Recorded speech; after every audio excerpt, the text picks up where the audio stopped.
우리 신앙의 시금석 혹은 걸림돌이 될 수도 있고 또 우리에게 믿음의 큰 기적이 될 수 있는 그 말씀을 드리고자 합니다. 세 번째, 예수님의 이름, 성호, 그렇게 세 가지로 말씀을 드립니다. 기쁘다 구주 오셨네. 신학자 보레라는 분이 사복음을 오래 연구하는 중에 예수님이 한 번도 소리를 내서 웃은 적이 없다 그랬습니다. 그 신학 서적을 이루다가 과연 성경을 한 번 더 사복음을 읽어가는 가운데 예수님이 큰 소리로 한 번 웃었다는 말씀이 없어요. 예수님은 공생애나 사생활에 별로의 웃었다는 말씀은 없지만 기뻐하셨다 그랬어요. 기뻐하셨다. 웃는 거하고 기쁨은 상당한 거리가 있답니다. 기뻐한다는 것은 영적인 것이고 웃는다는 것은 감각적인 세계다 그랬습니다. 성탄은 우리의 어떤 감각적인 세계에 인사치레로 만나서 성탄을 축하합니다. 선물을 교환하고 축배의 잔을 들고 밤새도록 웃어 제끼는 그게 진정한 의미가 있는 게 아니고 고요한 밤, 거룩한 밤, 예수 그리스도의 나심이 자기 생명과의 깊은 그런 관계 속에서 진정한 성탄은 기쁨이 있답니다. 영적인 것. 우리는 이 땅 위에 살면서 사람을 많이 만납니다. 그러나 사람을 만났는데 크게 두 가지로, 하나는 그저 인사하고 거치레로 만났다가 헤어지는 그런 관계가 있고, 하나는 두 사람이 만나서 생명의 환희를 느끼는 게 있답니다. 그분을 만남으로 인해서 결정적으로 내 운명이 바뀌고 한국 속담의 말로 팔자가 고쳐지는 그런 생명의 환희를 경험하는 만남이 있고, 그저 그냥 만났다가 지내가는 그런 만남이 있다 이깁니다. 성탄이 예수 그리스도, 쉽게 말하면 생신이 나하고 무슨 상관이 있나? 그분 나신 거. 그러면 그냥 지내가는 겁니다. 그러나 예수 그리스도의 그 성탄이 내게 어떤 관계가 있느냐 하는 신앙으로 받아들일 때에 웃음보다는 아주 영적인 기쁨이 있답니다. 예수님이 성령으로 기뻐하사, 예수님이 성령으로 기뻐하사, 예수님을 만나서 그 생명의 환희를 느낀 사람은 아주 기쁘답니다. 그런 기쁨을 갖는 그 생애가 시작되는 것이 바로 이 성탄 축하를 바로 한 사람들에게 있어진다. 오늘 그런 웃음이 아니고 감각적인 세계의 선정적인 축하가 아니고 영적으로, 영적인, 그러면서 신앙으로 구원의 기쁨이 있는 이런 성탄 맞이가 되기를 축원합니다. 첫째로 우리가 예수님의 족보 얘기를 조금 생각합니다. 우리는 신약 성경 마태복음 1장을 읽다가 아주 어리둥절해집니다. 어떤 성도가 예수를 처음 믿기 시작하면서 이것도 성경인가 그랬습니다. 이것도 성경인가 하고 어리둥절했고 그 후에 은혜를 받고 나서 너무 죄송해가지고 예수님의 족보를 전부 암송하는 것을 제가 직접 봤습니다. 참여하는 마음으로 나는 예수님 족보를 다 애운다 이럽니다. 왜 예수님의 탄생을 말하면서 족보 얘기, 예수님의 뿌리에 대해서 말씀을 하셨는가? 짧은 시간에 다 말씀할 수 없고 창세기 22장 18절에 네 씨로 말미암아 천하 만민이 복을 얻으리라. 한번 받읍시다. 내 씨로 말미암아 천하 만민이 복을 얻으리라. 이 말씀은 누구에게 했는가 하면 아브라함. 그래서 본문에 아브라함과 다윗과 예수 그리스도의 족보라 이래 나오는 그 뜻이 함축되어 있습니다. 아브라함은 100세에 믿음으로 자녀를 얻었고 그 아들이 16, 7세 될 때에 모리아 산에 갔다 바치라 그랬어요.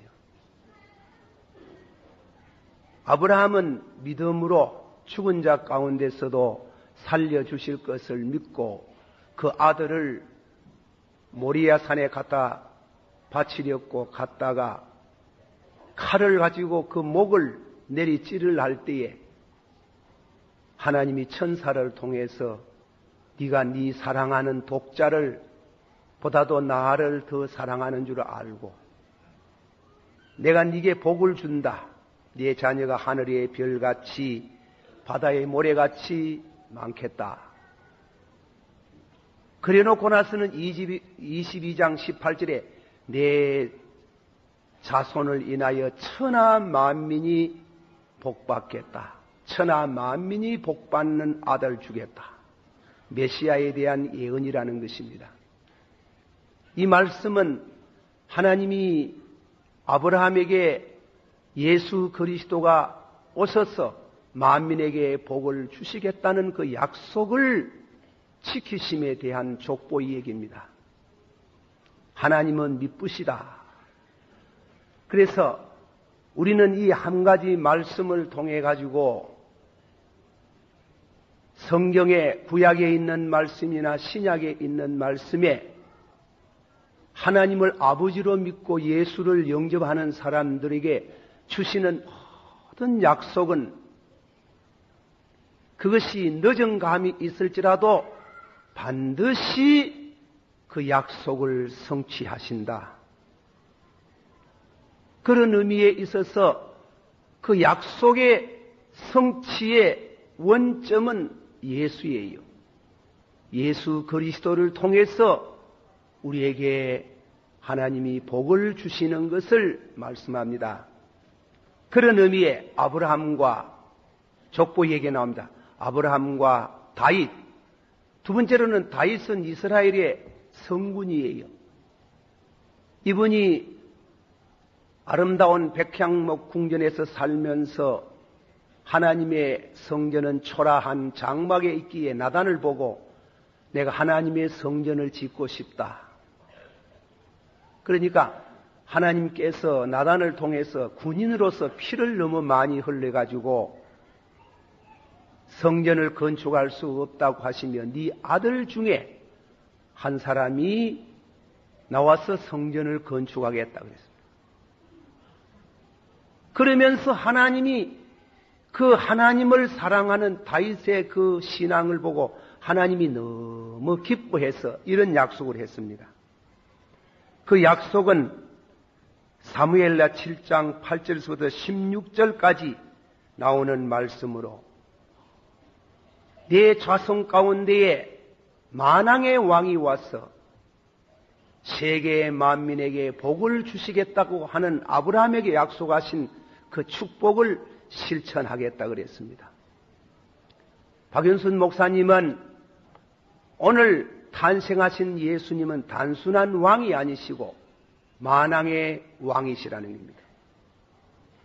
그러나 만왕의 왕으로 오신 그분은 우리에게 아브라함에게 약속하신 큰 복을 안고 오셨답니다.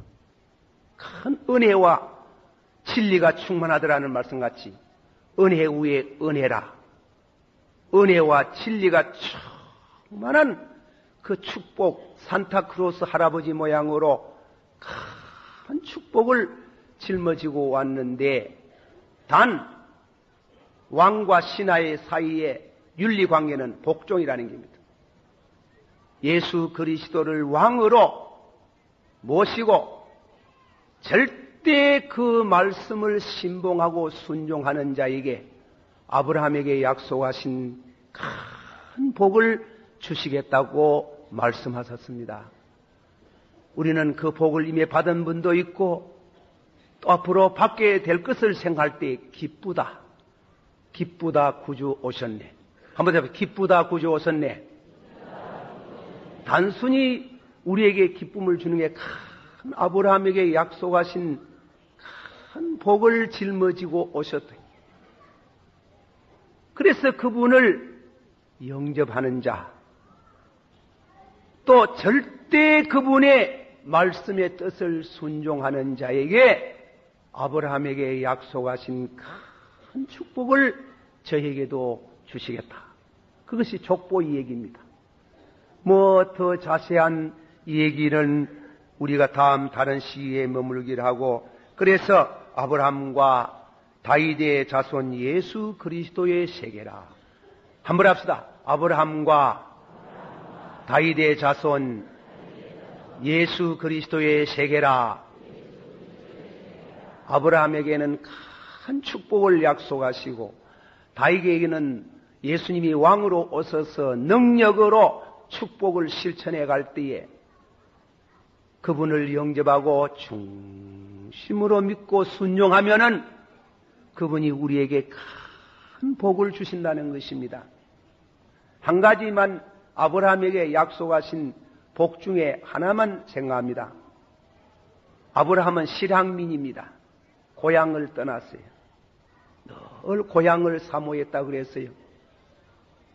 그러나 그는 고향을 사모하다가 더 나은 본향을 사모함으로 고향에 돌아가지 아니했다 그랬습니다. 더 나은 고향이 어디에 있던가? 누가복음 16장에 보면 그분은 천국에 가가 있었습니다. 그 큰 축복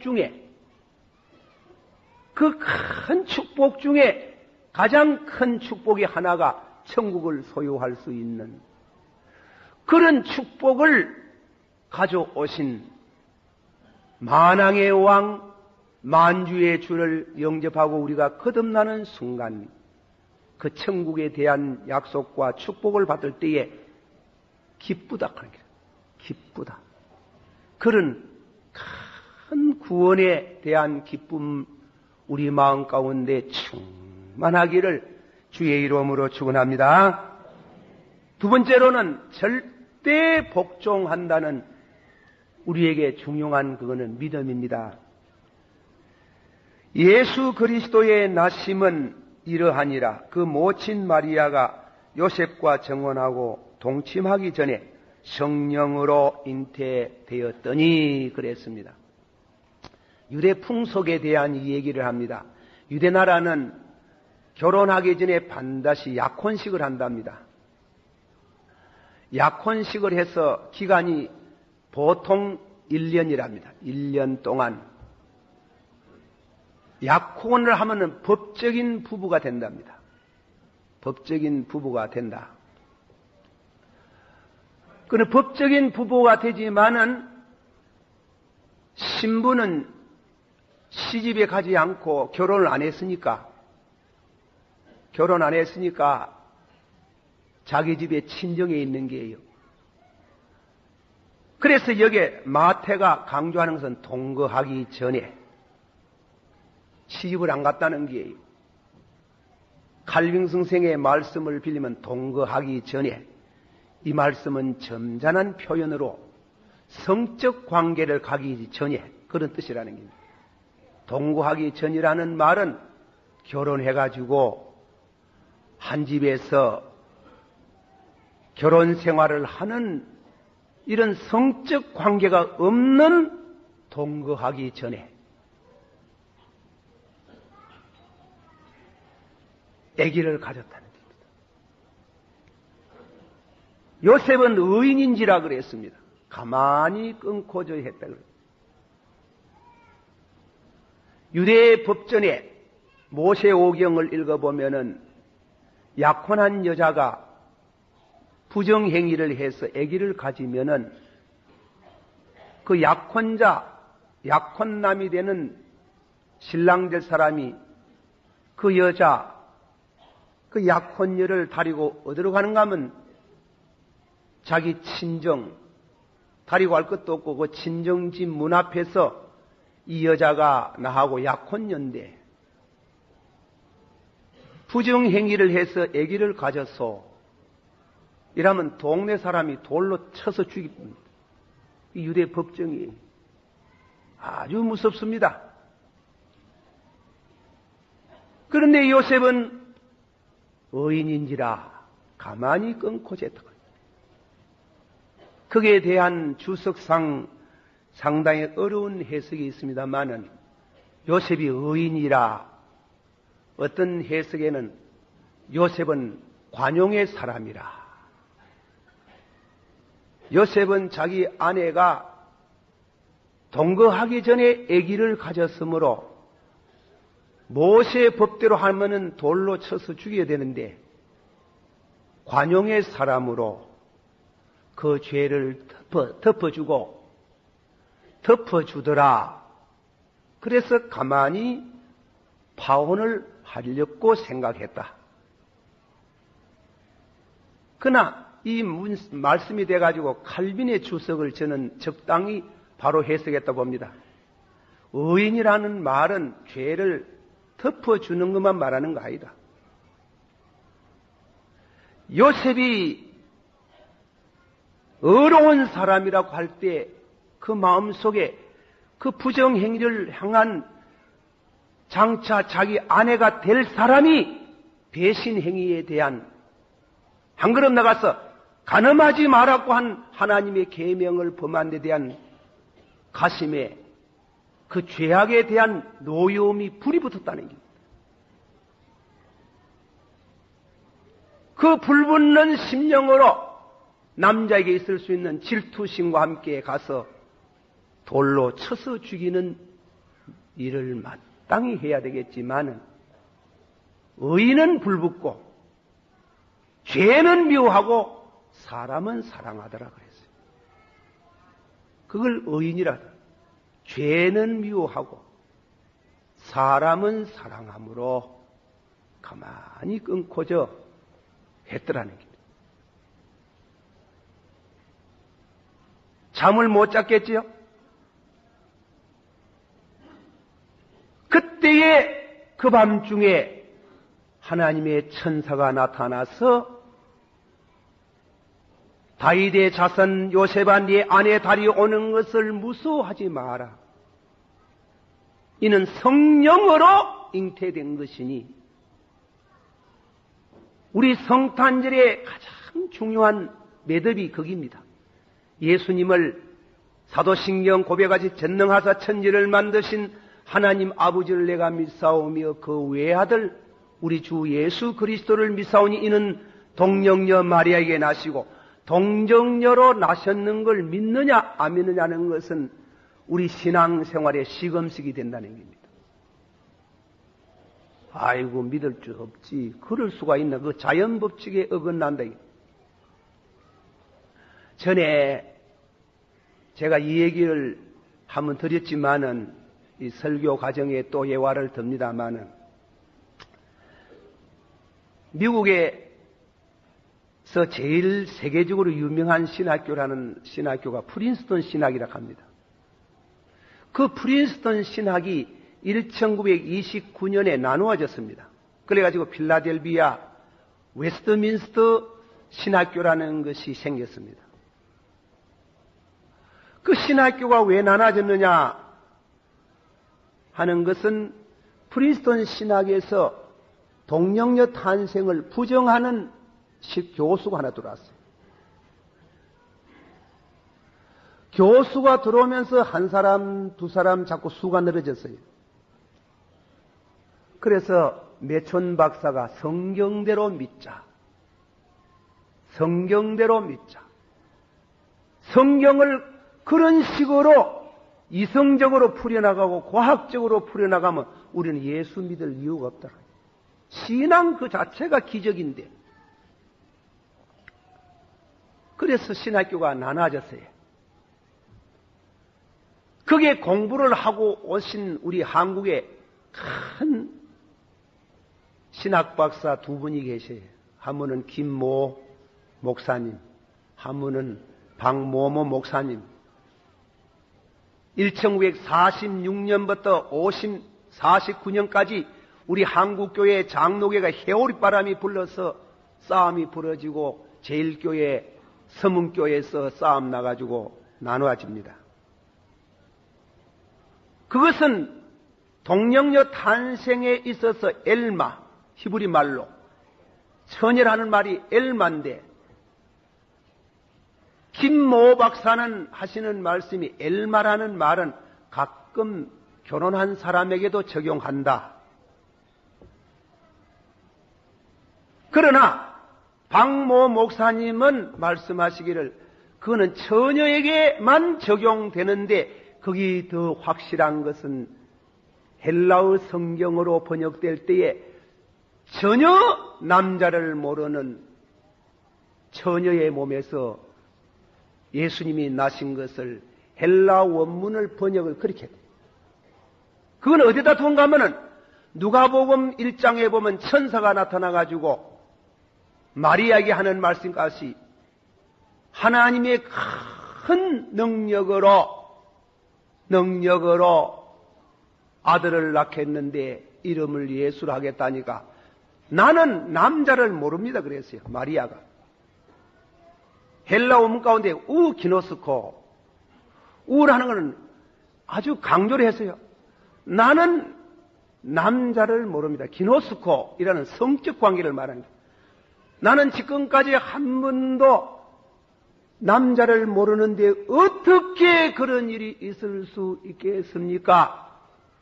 하고 말씀을 드렸는데 성령으로 장차 성령으로 주의 계집종이 오니 주의 뜻대로 되리이다. 이거는 대단히 모험적인 말입니다. 왜냐하면 처녀가 결혼 안 하고 심지어 약혼자가 아기를 가지면 돌에 맞아 죽어요. 주의 계집종이니 주님의 뜻대로 되리이다. 이 엘마 문제 때문에 교단이 나눠졌어요. 교단이 나눠졌는데 참 이상하지요. 나눠질 때는 예를 말하면 목포노예 같은 데는 보면 이제 그때 보수주의 신신학이라는 말이 붙었는데 엘마라는 사상을 말하는 그 처녀 아니라고 말하는 김모 박사가 부르짖는 교단으로 그자 갖는 교회가 1000명이나 더 많이 갔어요. 순수 처녀라고 말하는 교단으로 넘어온 우리 장로교는 수가 적었어요. 그러나 세월이 지내면서 그 사상을 말하는 교회가 대구 3군데밖에 없어요. 그 교회가 200명을 초과하지를 못해요. 모이지를 않아요. 그러나 엘마의 신앙을 갖는 순수 처녀를 말하는 우리 보수측, 합동측의 교세는 불과 같이 일어나더라고요. 불과 같이. 우리가 신앙생활에 이걸 이성적으로, 과학적으로 그럴 일이 없다고 생각하면은 우리 신앙은 다 무너져 버립니다. 예수 믿을 필요 없지요. 이 세상은 머리 좋은 사람이 제일이고 똑똑한 사람이 제일이고 그렇지. 그래서 웨스트민스터 신학교를 창건하면서 조직신학 교수로 세계적인 명성을 떨치는 반필 교수가 나와서 디펜스 오브 페이드, 신앙 변호라는 책을, 유명한 책을 몇 권 썼어요. 그 책을 읽어보는 가운데에 무슨 말씀을 그분이 변호했는가 하면, 하나님이 천지를 창조하시고 순간순간이 섭리하신다 그랬어요. 공중에 나는 새를 먹이시고 덜에 피어있는 백합을 입히시고 하물며 너희들을 먹이지 않겠느냐, 그 섭리한다는 뜻이에요. 창조하시고 섭리하시고, 받아시오. 창조하시고 섭리하시고. 섭리를 믿으십니까? 우리 호흡까지를 섭리하시는, 참새 2마리가 나무에 앉았다가 떨어져 죽는 것도 우리 아버지께서 허락지 아니하면 절대로 죽지 않습니다. 우리가요, 오래 살라고 암만 캐사 봐도 하나님이 정한 날이 있어요. 그 날 되면 딸락 죽을 뿔 끼고, 암만 막 일찍이 죽고 싶어도 하나님이 정해놓은 날, 그 날까지 갈 끼고, 또 입 있는 동안에는 하나님이 천불생 무력진이 사람 내놓고 내면서 녹이 없이 세상에 나오도록 하지 않아요. 굶어 죽는 법이 없어. 그 믿음으로 살면 더 그렇습니다. 믿으시길 바랍니다. 그저 돈 버린다고 너무 돈대가 올라붙어가지고 주일도 모르고 이웃도 모르고 성탄도 모르고 그래 사지 마세요. 그래 하는데 하나님이 받아서 창조하시고 섭리하시고, 이 섭리하는 방법을 3가지로 한다. 3가지로. 첫째로는 내추럴로 자연 법칙, 둘째로는 인지의 법칙, 셋째로는 디바인로 기도의 법칙이 있답니다.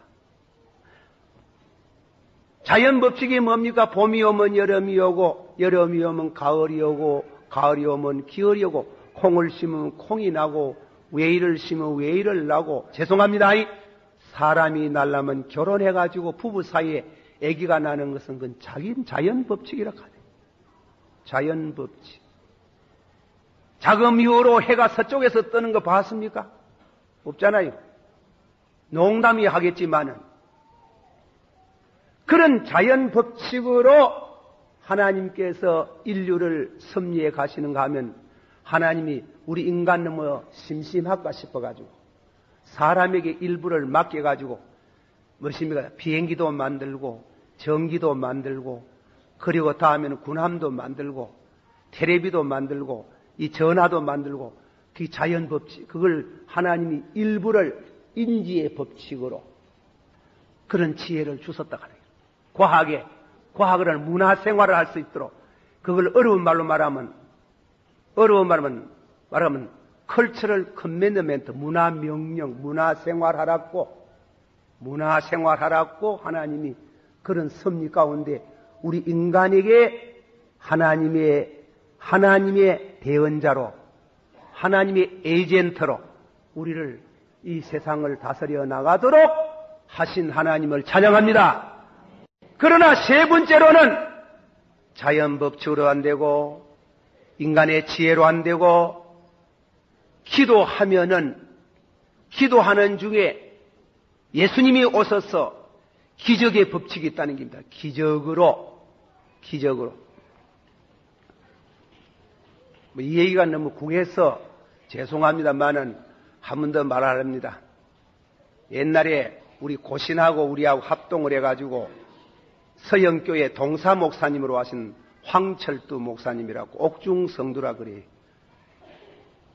제가 이 남북교회 조그마한 교회가 처음으로 이임 목사 청빙을 받아가지고 이임 투표를 하려고 하는데, 그 이임 투표에고만 부결이 너무 많이 나와가지고 떨어져 뿌면 이 앞으로 목회에 참 곤란하겠다 싶어가 황철도 목사님을 모셔와가지고 그래 설교를 부탁을 하고 이 오늘 점심을 대접을 했는 거예요.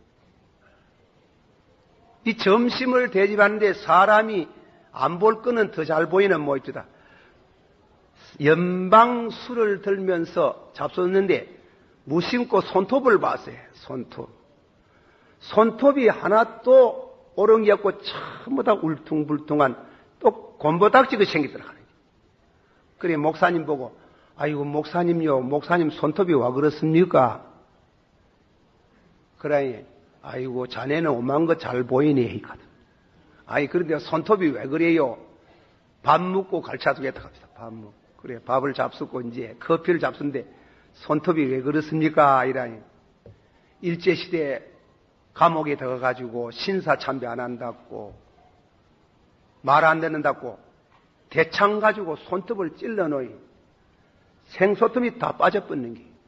빠져가 새로 나는 거는 전부 다 곰부닥지 그식을 납득하는 게. 여러분, 옥중성도 그 말만 그렇지 굉장합니다. 깜짝 놀래가, 아이고, 목사님, 그 우애가 그래 견뎠습니까? 우애가 그래 견뎠어요. 하나님이 같이 해주셔서 견뎠다 하는 거예요. 그래, 제가 막 하나님이 같이 해주셨다 하면 막 그래 믿어야 되는데, 우애 같이 앞뒤 거. 믿으면 다 같이 하는데, 우애 같이 앞뒤 거네. 같이 했다 하면 막 그래 믿지, 자꾸 그래 산노. 그런데 이 후배가 앞으로 우리도 또 당할란지 모르니 한번 참고로 한번 들어봅시다. 우애 같이 앞뒤 거네. 그래 이 얘기를 하시는데, 이거는 내가 잘 말 안 하는 얘기인데 하도 물어 쌓이네 이 얘기는. 감옥에 들어가니까 방명록을 하나 가져와가지고 이 안에 신사 참배 안 한 사람 이름 다 써놨다 하는 길. 그러니까 황 목사 네가 신사 참배 안 하는 목사 장로 이름을 말하면 요게 써놨는 이름하고 딱 들어맞으면 죄가 감형이 될 끼고, 감이다나 천에다가 절하면 끝하면 무죄 석방하겠다 하는 게. 그때 목사님들이 다 어디 가가 있었는가 하면 저 고신척 기도원 무척산 그 산꼭대기에 다 숨어 있었다. 그 있습니다 이러면 일망타진 아닙니까? 그러면 할 수 있나? 내 거짓말, 흰거짓말 했지. 모릅니다. 모른다 하니 모를 턱이 있나 하는 거라. 모를 턱이 없다 하니. 그래가지고 손톱만 찔른 게 아니고 발톱도 하나 상한 게 없어요. 발톱도 처음 찔러가지고 발톱이 다 빠져쁘고 그래 됐는데, 삼복더위라. 더운데 부산 무도 시청 옆에 있는 무도장이라 하든지 내가 확실히 기억은 합니다만, 듣고 와가지고 뒷짐 지어놓고 이게 마지막 신문이라 책 갖다 놓고 말아서 말 안 하면 오늘 막 빽딱이 다 부사뿐다. 부사도 모릅니다. 그래 뭐라 하니라, 도대체 목사는 뭐 먹노 하더랍니다. 밥 먹습니다. 벨기에들도 그런 독한 벨기에들도 손톱 몇 개만 수시대 보면 다 항복한다는 게예요. 이 목사들은 뭐 먹는 하는 기라.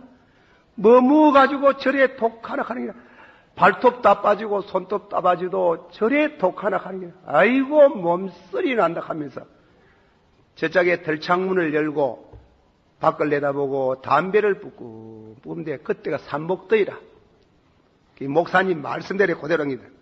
아이고 아버지요, 마음이 자꾸 약해집니다. 그 많은 바람 놔뒀다가 어디에 써잡술랍니까? 그 바람 좀, 삼복더위에 바람 좀 보내둘라고 하니 죄송하나 아버지요, 저 책을 한번 봐야 되겠습니다. 목사님 누구누구 이름이 써졌는지, 참말로 써졌는지 안 써졌는지 한번 보면 좋겠는데 나는 뒷짐지가 문가 나왔지. 왜 합니까? 한 번만 그 많은 바람 중에 조금만 불어가 저 책장 한번 넘가 주소. 긴급동입니다. 돌아보기 전에 봐야 됩니다. 참 이상. 나는 꼭 귀신에게 흘리는 모양으로 기도가 딱 끝나는데 책장에 넘어가도록 하는 거예요. 바람이 부도록 하는 거예요. 불어내면 2장도 안 넘어가고 한 장씩 팔랑 글자가 하나도 없어. 그저 겁주려고 그러는 게 팔랑 하는. 그때 그 힘이 오는데요, 발톱을 끊어도 목을 끊어도 신앙 절개를 지킬 수 있는 힘이 오더라는 게. 아이고 아버지요, 저리 능가 나왔는데 저놈이 또 돌아보고 책장 능가 왔다고 또 이렇게 무야합니까? 요래 부던 거 요래 한번 불어주시길 바랍니다. 그러니까 두 번째로는 불 것도 없고 순간적으로 확 덮어부는데 참말로 귀신에 덮여 있는가 싶을 정도로. 그래서 제가 참말로 예. 손톱 봐라. 거짓말하지 않는다. 하나님이 옥중에서 그분뿐 아니고 그 한 목사님 형제분들 옥중에서 당한 얘기 보면 비슷한 게 있더라. 자연 법칙으로도 안 되고 인지의 법칙으로 안 될 때 하나님이 기도하는 성도에게 디바인로 신의 법칙이 있다. 하나님이 우리 인간 역사를 구원하는 이 타락된 인간을 구원하는데 도저히 인간의 지혜로는 구원할 수 없기 때문에 예수님을 동령녀 탄생으로 오신 줄을 믿습니다. 그게 우리의 구원이 시작되는 겁니다. 그래서 예수를 영접하는 자, 받아서 그리스도를 영접하는 자, 그 이름을 믿는 자는 하나님의 자녀가 되는 권세를 주나니 이는 혈통으로 난 것도 아니요 전역으로 난 것도 아니요 사람의 뜻으로 난 것도 아니요 하나님께로 나나니라. 하나님께로 예수님이 탄생하는 바로 그날 그 사실을 믿어드리는 성도는 그리스도 안에서 생명의 환희를 느끼는 내가 거듭나는 순간이에요. 믿으시기를 바랍니다. 그 연결되어지는 그런 의미에 기쁘다 구주 오셨네, 그런 뜻이 되는 거예요. 다음에는 세 번째로 이름에 대해서 말씀을 드리고 마치려합니다. 시간이 어제 아이들 보고 윤주라기 학생 설교 길게 하려가 짧게 하라 갑니다. 우선 저만도 너무 길게 해서 죄송합니다. 그러면 세 번째로 그 요셉이 그렇게 전전긍긍하고 있는데 성령으로 잉태되었다는 말 듣고 요셉이 가서 아내를 데리고 와서 아기를 낳기까지 구역 성경에는 점잖은 번역으로 자기 아내로 알지 않더라. 요새의 번역은 동침치 않더라. 아기를 낳기까지 순정으로 처녀의 몸에서 예수님이 나는데 요셉에게 이름을 가르쳐 줬어요. 아들 낳거든, 다시 아들을 낳거든 이름을 예수라 하라.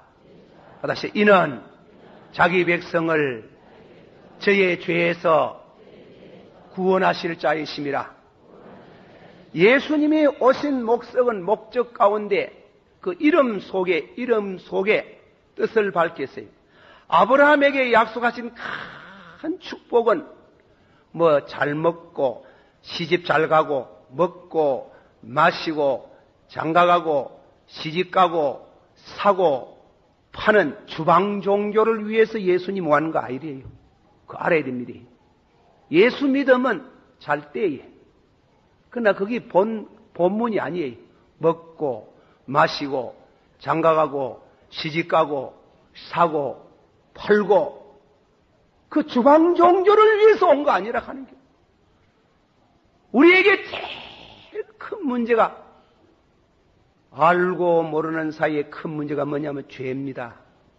다시 아들을 낳거든 이름을 예수라 하라.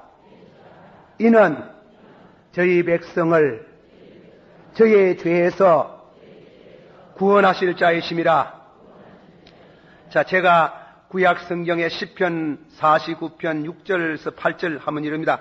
자기 재물을 의지하고 풍부함을 자랑하는 자는 아무도 결코 그 형제를 구속하지 못하며 저를 위하여 하나님께 속전을 바치지 못할 것은 저의 생명의 구속이 너무 귀하여.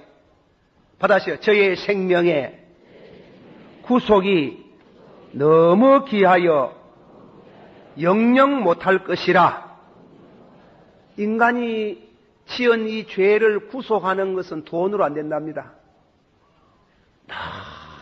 너무 귀하고, 인간의 생명은 너무 귀하고, 그 귀한 인간이 죄를 지었는데 그 죄를 속전할 수 있는 것은 돈으로도 안 되고 아무 방법이 없답니다. 너무 귀하기 때문에. 영국의 가스펠 매거진이라는 잡지에 그런 글이 실렸다고 합니다. 사람이 매 초마다 한 번 죄를 지을 경우 20세가 되면 6억 3,072만 분의 죄를 범하고 50세가 되면 15억 7,680회의 죄를 짓게 되고 80세까지 살게 되면 25억 2,288만 분의 죄를 짓는다. 이 많은 죄를 뭐 가지고 없애겠나 했어요. 이 많은 죄를 지으면 죄값은 사망이라 하는데 범죄한 영혼은 죽으리라 그랬는데 이 많은 죄를 뭐가 속량하겠나 하는 거예요. 그것은 도전히 사람의 힘으로는 안 된다. 이건 하나님만 한다.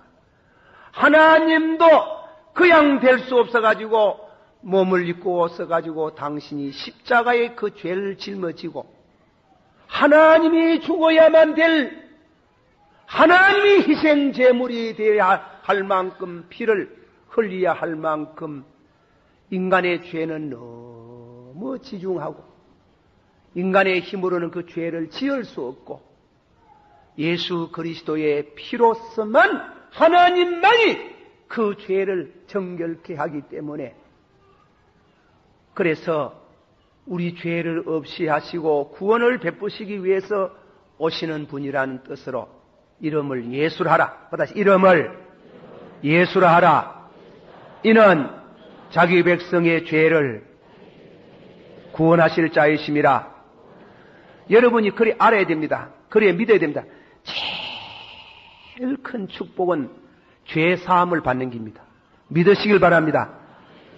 제일 큰 축복.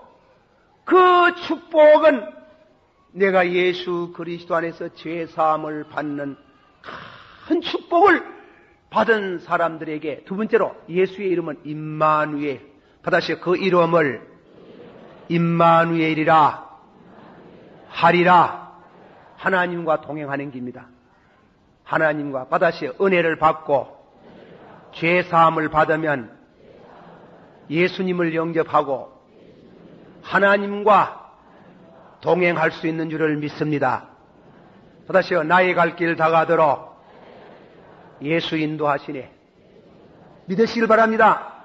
직장의 길, 결혼의 길, 천국 가는 길, 출세의 길, 모든 길을 구름기둥, 불기둥 같은 성령을 보내셔서 임마누엘 일생 동안 우리와 동행하셔서 하나님이 우리 동행할 때 우리를 불행하게 하게 하지 않습니다. 하나님이 우리와 동행할 때 우리 지옥 가도록 하지 않습니다. 하나님이 우리와 동행하면은 우리 망하도록 하지 않습니다. 여러분이 어디 가가지고 손금을 봤습니까? 여러분이 어디 가가지고 무당시대 가가지고 관상을 봤습니까? 몇 살 때 죽는다 가릅니까? 망한다 갑니까? 못 산다 갑니까? 빌어먹을 사이라 갑니까? 다 예수님에게 와서 예수를 영접하면 복에 거는 되시는 하나님을 모시면 팔자가 고쳐지는 줄을 믿으시길 바랍니다. 다시요, 내 영혼이 주를 찬양하며 내 마음이 내 구주를 기뻐하였으면 그 낮고 천한 계집종을 돌보사 이제후로는 만세에 복이 있다 일컬이로다. 한 번 더 그가 능하신 팔을 보이사 낮은 자를 높이시고 줄인 자를 배불리시고 가난베이를 부자가 되게 하시고 죄인을 새사람 되게 하시고 영생을 얻게 하시는도다. 그걸 임마누엘. 예수는 죄에서 구원하신다. 임마누엘은 우리와 같이 동행하신다. 이런 뜻이에요. 그런 의미의 성탄이 되기를 축원합니다. 기도하십시다. 다 같이 오늘 말씀 가운데 성탄은 웃고 웃어 제끼고 그런 감각적인 세계가 아니고 영적인 것. 예수님이 웃은 적은 없지만은 성령으로 기뻐하더라. 우리도 참 기쁨이 있는 예수, 내 죄가 사함을 받고 임마누엘 하나님과 동행하게 된 거 참 기쁘다 하는 거예요. 기쁘다. 기쁘다 구주오셨네. 그런 기쁨을 안겨주는 것을 감사하고 찬양하고 여러분 심령에, 여러분 가정에 그런 기쁨이 깊이 흘러나리기를 주 예수 이름으로 축원합니다.